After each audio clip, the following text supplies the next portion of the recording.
Imagina só umas economias que cresciam num ritmo tão, mas tão rápido, que parecia até que desafiavam a lei da gravidade.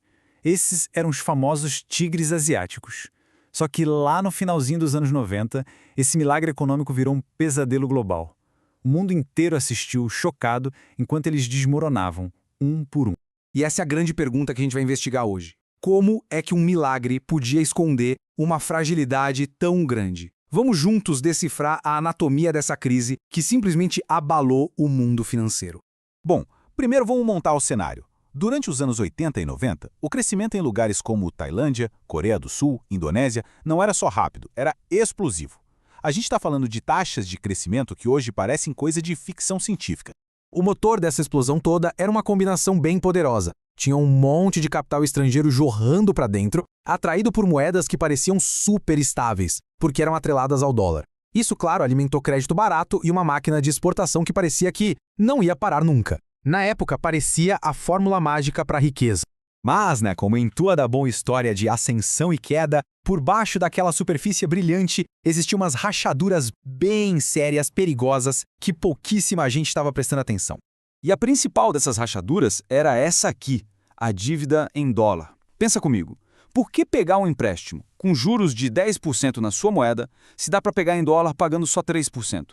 Parecia uma decisão genial, super óbvia. O problema é que isso só funcionava enquanto o jogo estava a seu favor. Essa estratégia era uma verdadeira faca de dois gumes, sabe? De um lado, você tinha acesso a dinheiro muito barato para financiar o crescimento, do outro, uma bomba relógio. Se a moeda local desvalorizasse, mesmo que fosse só um pouquinho, a dívida em dólar ia se tornar simplesmente impagável. Era uma aposta de altíssimo risco. E os problemas não paravam por aí. Eles iam se acumulando. A mesma taxa de câmbio fixa que trazia os investidores começou a deixar as exportações mais caras. O crédito fácil inflou bolhas imobiliárias e na bolsa de valores. E para completar o cenário, a regulação dos bancos era muito frouxa e a falta de transparência escondia o tamanho real do perigo. A estrutura inteira era um castelo de cartas, prontinho para desmoronar. E aí, em 1997, a primeira peça desse dominó finalmente caiu, e isso desencadeou uma reação em cadeia que ninguém conseguiu parar. Tudo começou lá na Tailândia. No dia 2 de julho de 97, o governo simplesmente não conseguiu mais segurar o valor da sua moeda, o baht, e deixou ela flutuar livremente. O colapso foi instantâneo. Em questão de meses, o pânico se espalhou como fogo, atingindo a Indonésia, a Malásia e, no final do ano, até a poderosa Coreia do Sul estava de joelhos à beira da falência. Olha, para se ter uma ideia do tamanho da devastação, a rúpia da Indonésia perdeu mais de 80% do seu valor. Imagina só, o seu dinheiro, as suas economias valendo menos de 1/5 do que valiam os meses antes. Foi um colapso financeiro de proporções catastróficas. E o impacto foi muito, mas muito além da economia. Na Indonésia, a crise derrubou um ditador que estava no poder há 30 anos. Na Coreia do Sul, os chaebols, aqueles conglomerados familiares gigantescos que eram o orgulho do país, foram à falência. Na Malásia, a fuga de capital estrangeiro simplesmente aniquilou o mercado de ações. Era o caos generalizado. Com as economias em queda livre, os países recorreram àquele que é conhecido como o credor de última instância do mundo, o Fundo Monetário Internacional, o FMI. O primeiro a pedir ajuda foi a Tailândia, que era o epicentro do terremoto. O FMI organizou um pacote de resgate de 17 bilhões de dólares para tentar estancar a sangria. Mas o contágio já tinha se espalhado. Na Indonésia, a crise era ainda mais grave e o valor do resgate quase triplicou, saltando para 43 bilhões de dólares. E por fim, a Coreia do Sul, uma potência econômica, também precisou de ajuda. O resgate atingiu a cifra impressionante de 58 bilhões de dólares. Juntos, esses pacotes mostram a escala assustadora do incêndio financeiro que estava consumindo a Ásia.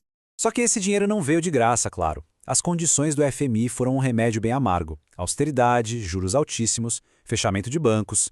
A ideia era estabilizar a economia, mas o efeito imediato foi devastador, aprofundando a recessão e causando um sofrimento social imenso.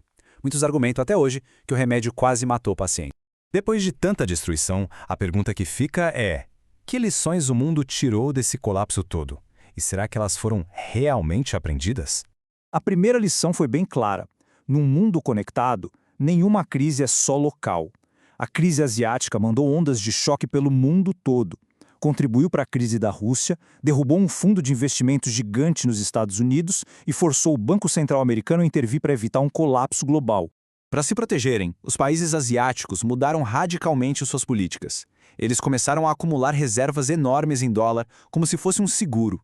Abandonaram as taxas de câmbio fixas, fortaleceram a supervisão dos seus bancos e, o mais importante, reduziram a dependência de dívidas em moeda estrangeira. E essas são as lições fundamentais que ecoam até hoje. Um crescimento muito rápido sem regras fortes é perigoso. Dívida em dólar é uma bomba relógio. Câmbio fixo pode virar uma armadilha. E ter um cofre cheio de reservas é uma das melhores defesas que existem contra o pânico do mercado. No final das contas, a crise asiática foi um evento que transformou o mundo. Ela reescreveu o manual de como os países em desenvolvimento deviam gerenciar suas economias e, de certa forma, serviu como um ensaio geral bem sombrio para a grande crise financeira global que viria uma década depois, em 2008.